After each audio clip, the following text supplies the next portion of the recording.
E checkmate. As peças do xadrez e o movimento das mesmas foram inspirados na sociedade medieval europeia. No entanto, é importante ressaltar aqui que o xadrez não tem origem europeia. Alguns historiadores atribuem à Índia ou à China, mas o mais importante é que ele chegou na Europa através dos árabes. O jogo de xadrez era jogado entre os nobres para praticar algumas estratégias de guerras, uma vez que o tabuleiro representa o campo de batalha e as peças os soldados envolvidos. Pois bem, vamos começar a entender cada uma dessas peças, a começar pelo peão, que é a peça mais numerosa, tem 8 e fica na frente. O peão representa as pessoas que não eram preparadas para a guerra, mas que no momento de batalha acabavam entrando nos conflitos. Por isso que o movimento dela no início é de 2 peças, até 2 casas, e depois ela vai andando de uma. Por quê? Como ela não estava acostumada a usar aquelas armaduras, aqueles armamentos, no início ele começava todo empolgado, então ele conseguia andar 2 casas. Depois que o conflito começava, ele se cansava muito rápido e andava só uma para frente.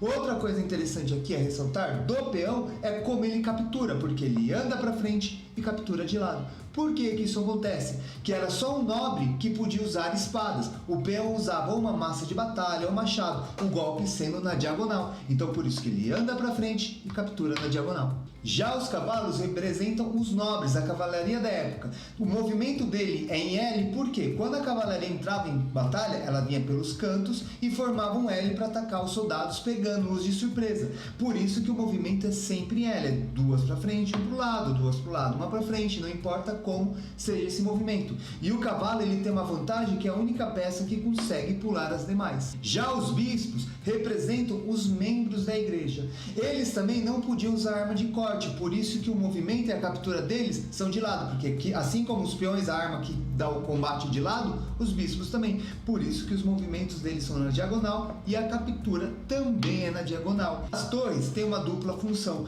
No início ela fica aqui no canto servindo como uma proteção, a torre que protege um castelo. Tanto que tem uma jogada que se chama rock, onde você inverte o rei com a torre. Rock em inglês quer dizer pedra, ou seja, você vai deixar seu rei cercados de pedra, ou seja, vai colocar ele dentro do castelo, você vai encastelá-lo. Sei lá se existe essa palavra, mas enfim, você vai deixá-lo protegido dentro do castelo. E a segunda função da torre também seria para você invadir um castelo, que são as torres de assaltos. Se você já viu em cenas de filme, quando eles vão invadir um castelo, vão empurrando um negócio gigante, assim, com uma proteção, encosta ali no muro do castelo e eles começam a subir, então seria essa torre de assalto. E por que que o movimento dela seria reto? Porque naquela época as rodinhas não tinham eixo, então eles colocavam a rodinha na torre de assalto e empurravam de forma reta. Se eles quisessem trocar a direção, tinham que parar, levantar, virar a rodinha e assim ia. Por isso que o movimento deles sendo sempre em linha reta. E aqui vale uma dica, essa torre de assalto só é possível usar com campo de batalha livre, por isso a torre tem que ser uma das últimas peças a ser jogada. Já a rainha não representa necessariamente a mulher do rei, mas sim o braço direito dele, geralmente sendo o nobre mais importante que melhor sabia batalhar. Vale lembrar que a função do xadrez é você defender seu rei, então do lado do rei tem que ter o melhor combatente, por isso que ela tem amplos movimentos e consegue fazer aquele estrago no jogo.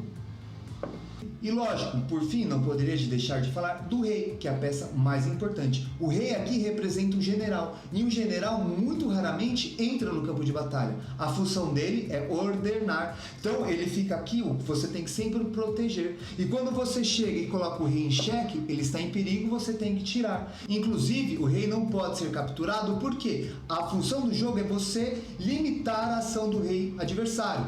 Existia um acordo entre os nobres daquela época de que ele nunca poderia ser morto, um general, o comandante ou o rei. Você captura, prende ele no seu castelo e depois você cobra um resgate e coisas do gênero. Por isso que a função é sempre você cercar o rei inimigo, dar um checkmate, você leva o vivo para o seu castelo, aprisiona e cobra. E aí, gostou como articulei as peças do xadrez, algumas estratégias com a sociedade medieval? Se sim, deixa aquele joinha maroto para nós que é muito importante para o crescimento do canal. E lógico, não poderia deixar de agradecer a você que sempre acompanha esse canal. Muito obrigado e até a próxima!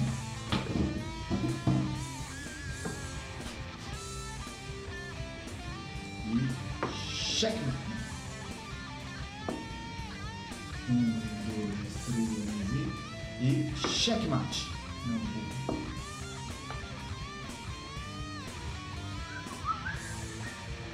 1, 2, 3